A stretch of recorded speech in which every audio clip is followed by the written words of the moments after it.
The Russian Caucasus have seen their share of trouble in recent years, and they still might not make it onto too many people's top tourist destinations. But they'd be missing out, because this really is one of the most spectacular areas in the whole of the country.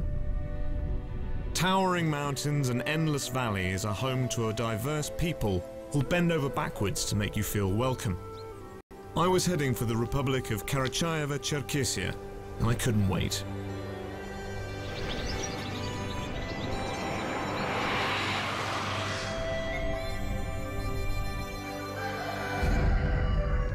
This is one of Russia's smallest and youngest republics, but it's a place that's steeped in history. Much of the landscape hasn't changed in millennia, and some local customs have been around almost as long. This may be the 21st century, but this is still an area which really values its traditions. The birth of a son here is a huge event, and they celebrate it in the same way they've been doing for centuries.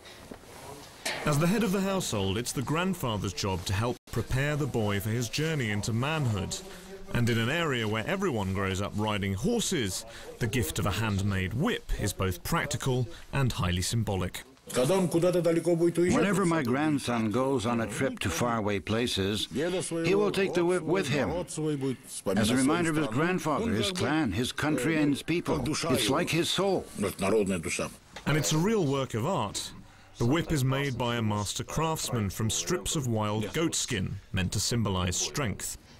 And every time the skin is wound, the maker asks God for blessings on the boy. This is a very special family tradition. Ruslan teaches his son Orman here, and each one of these bindings represents a wish for the boy's future life. The whip is attached to a handle that Valery has cut from a forest tree at dawn, when it's supposed to have magical powers.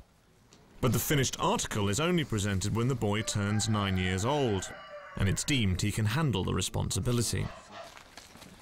This is one of the most precious things that a father and a grandfather can give to his son. And Omar here has had his whip for the last 5 years, and it's something that he'll keep with him for the rest of his life. But it takes more than just a whip to make the man. Everyone of rank has always had a set of fine clothes here. Yelena has been designing traditional clothes here for almost 20 years, and she's got something to suit every shape and size. There are national costumes here for almost all the Republic's diverse ethnic groups, from a Karachay dress to a Circassian coat.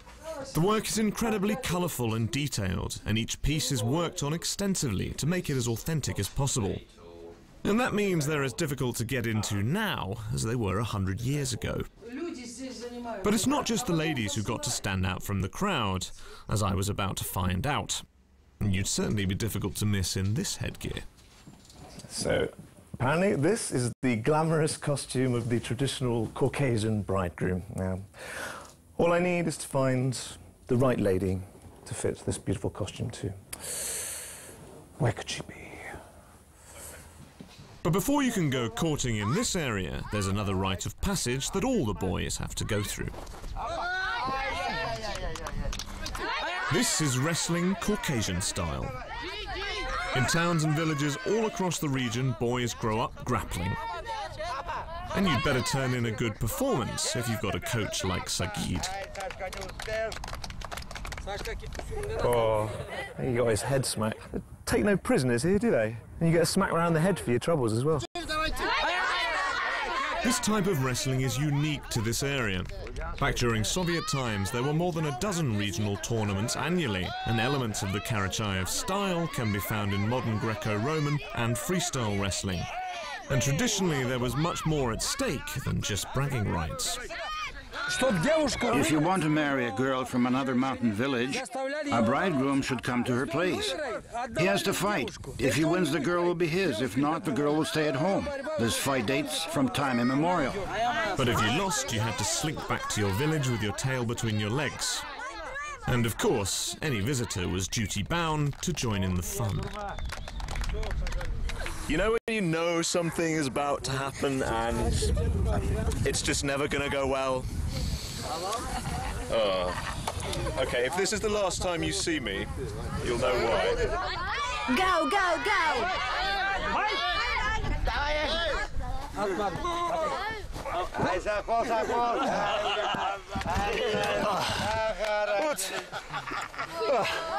I'm not sure if that was a...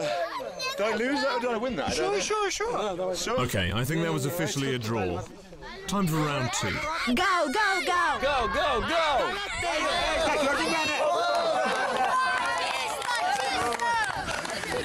I think I actually won that. Oh, no way. You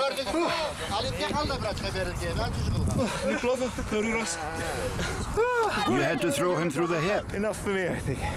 I'll leave it to these boys who've been doing it all their lives. I knew all that time spent watching Hulk Hogan and friends hadn't really been wasted. And once I'd got my breath back, I had a rendezvous to make back in the capital, Cherkess.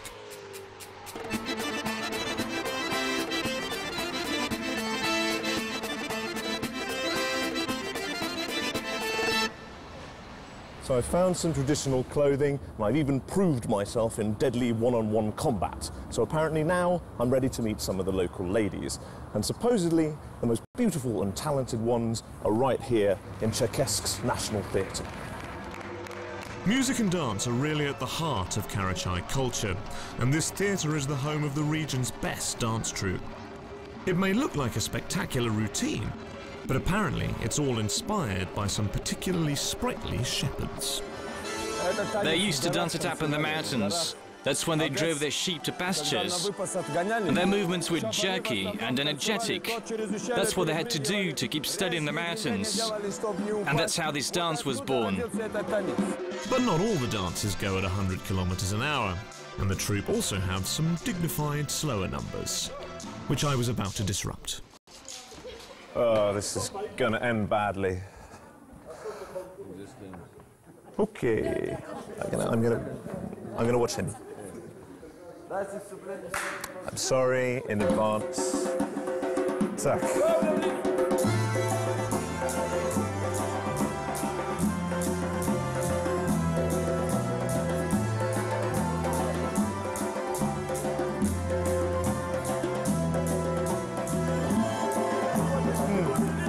About as elegant as an elephant here. I'm really glad you aren't looking at my feet at the moment, because this may be a slow dance, but it's still really complicated. It was time for me to make a hasty exit. It was pretty obvious that I wasn't going to land a date with my dancing skills, so I decided that I'd be better off focusing on Karachay Cherkessia's more scenic beauties. There's almost too much to take in this region, but if you want a real idea of what it has to offer, a visit to the Teberdinsky State Nature Reserve is a must. Springs and waterfalls run through deep gorges, and everything is surrounded by the towering mountains. There's a huge variety of rare flora and fauna here, and if you don't spot your favorite animal in the wild, you can check out the park's zoo. There's plenty to see, including wild pigs, the local Karachay deer, and some real heavyweight residents. And they can get a little touchy if the cameras get too close. I'm a little bit wary of being quite this close to a almost half-ton animal here. Lucy is only 2.5 and she's very rare. It's a European bison. There haven't been any wild bison living in this area for almost 80 years. But the park here is still hoping that maybe they can breed them. Hopefully if our big male over there in the corner starts paying attention. This is certainly a place to come if you like to get away from it all. But history bubs won't be disappointed either. Just a short drive from the reserve in the mountain foothills are the remains of a city which is said to date back over 2,000 years. This is the ruined city of Mas, and it's the former capital of the indigenous Alan tribe. According to archaeological sources, the Alan people came here in the 3rd century BC.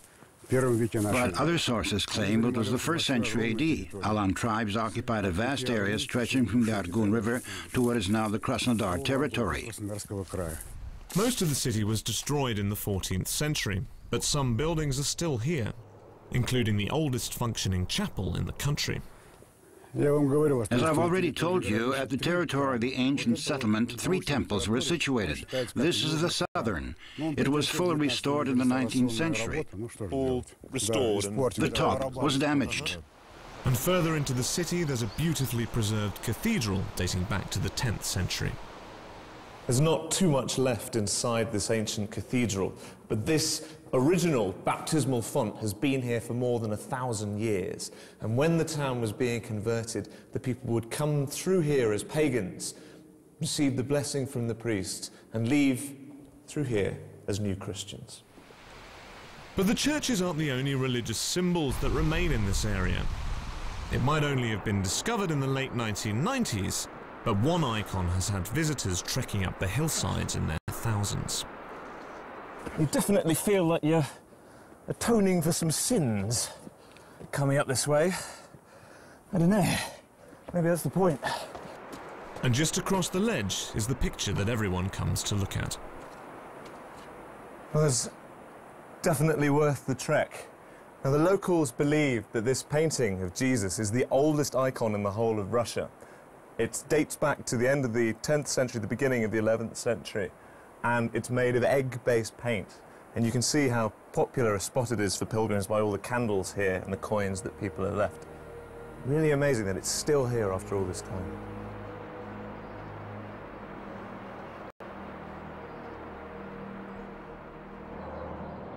I'd already experienced so much in Karachay Cherkess that it was difficult to believe there was still more to do. But high up in the mountains, I was told there was one place that was literally out of this world.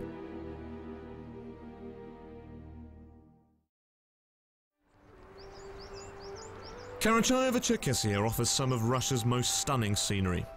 Up here you can barely hear a pin drop, and on a clear day you can see for thousands of kilometers in every direction.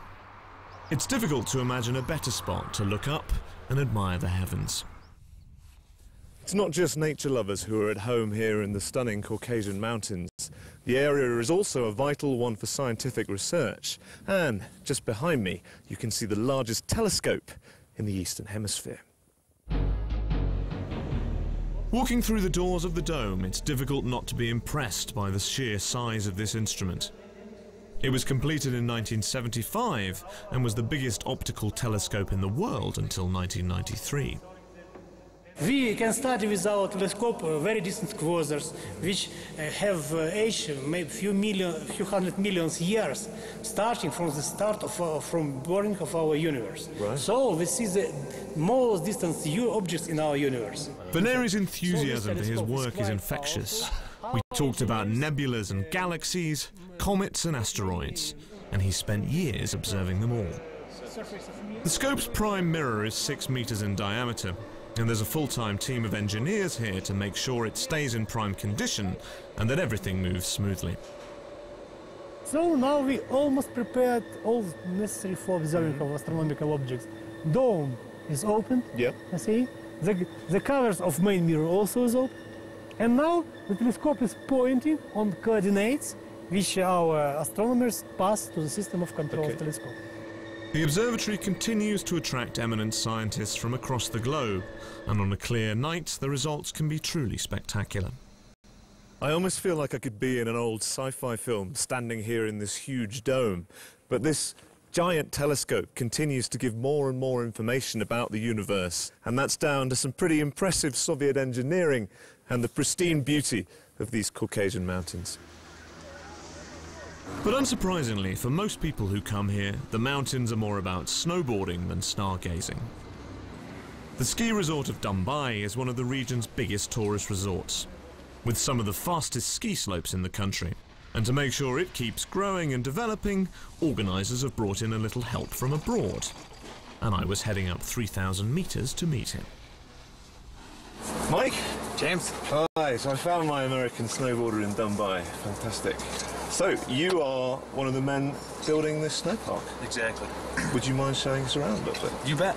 Mike's a Colorado native, so he knows a thing or two about life in the mountains. He's been designing ski parks in the Rockies for more than 10 years, and he and his team are working on a whole new set of ramps for the circuit.